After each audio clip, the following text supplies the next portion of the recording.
आज तक के चुल्लू चौधरी की बहुत ज़ोर से उन्हें मिर्ची लग गई है। किस बात से लग गई है? क्योंकि ऑपोजिशन की 26 पार्टियों ने एक अलायंस बनाकर उसका नाम इंडिया रख लिया है। ध्यान रहे, ये I full stop, N full stop, D full stop, इस तरह से इंडिया है, एक शब्द नहीं है इंडिया।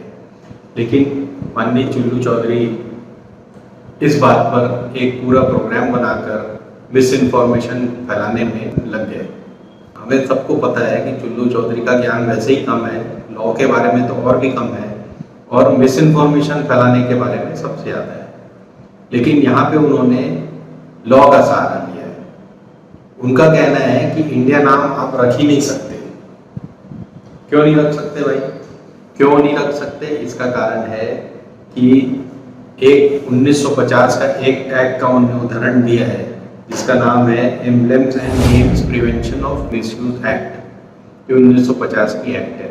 अगर आप एक्ट को ध्यान से पढ़ेंगे तो आपको पता चल जाएगा कि ये व्यापारियों के लिए, बिजनेस हाउसेस के लिए, संस्थानों के लिए, उनके लिए डायरेक्शन है, उनके लिए मिसयूज ना करें वो भारत, इंडिया, इस तरह के इंडियन, इस तरह के नामों को अपने संस्थान के साथ जोड़कर उसके लिए है, ना कि पॉलिटिकल पार्टीज के लिए। तो इस तरह से आप अपने निजी संस्थान, जैसे कोई यूनिवर्सिटी है आपकी या कोई कॉलेज है, उसका नाम आप इंडियन या इंडिया ना रखें, इसके प्रिवेंशन के लिए वो एक्ट बना हुआ है।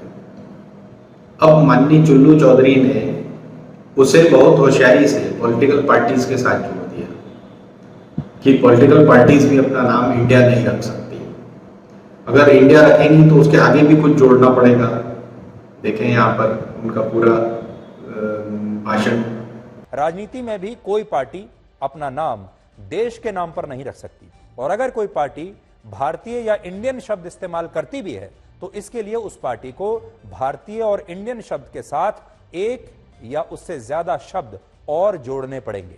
जैसे कांग्रेस पार्टी का जो औपचारिक नाम है वो है इंडियन नेशनल कांग्रेस, बीजेपी का जो नाम है वो है भारतीय जनता पार्टी। तो ये पार्टियां अपना नाम सिर्फ भारतीय या इंडियन नहीं रख सकती, क्योंकि ये हमारे देश के कानून के हिसाब से गैर कानूनी है। अब उनका कहना है कि इंडियन नेशनल कांग्रेस, तो नेशनल कांग्रेस जोड़ दिया इसलिए वो इंडियन नाम रख सकते हैं, या भारतीय जनता पार्टी।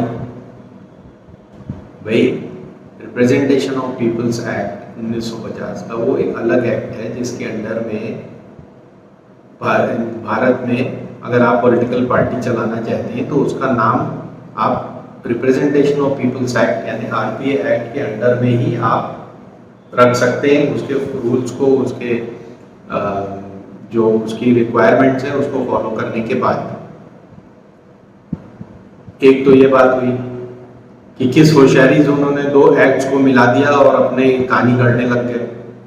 दूसरी बात, भाई इंडिया नाम जो इन्होंने अपना रखा है ऑपोजिशन ने, वो एक एक्रोनिम है, वो नाम नहीं है, और ना वो उसे आरपीए के अंडर रजिस्टर कराने वाले हैं, ना एम्बलेम एक्ट के अंडर में रजिस्टर करवाने वाले हैं। तो फिर एक्रोनिम तो कुछ भी हो सकता है, यूपीए, एनडीए, जो आपका मन आए वो रख सकते हैं। Acronym is not a name. Acronym कोई नाम नहीं होता है। आखिरी बात, इंडिया टुडे ग्रुप जैसे जिम्मेदार ग्रुप को इस तरह के चुल्लुओं को अपनी मिस इन्फॉर्मेशन फैलाने के लिए प्लेटफॉर्म प्रदान करने के लिए बधाई।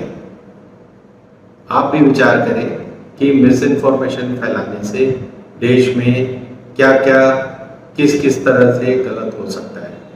विचार करिए। हिंदुस्तान जिंदाबाद।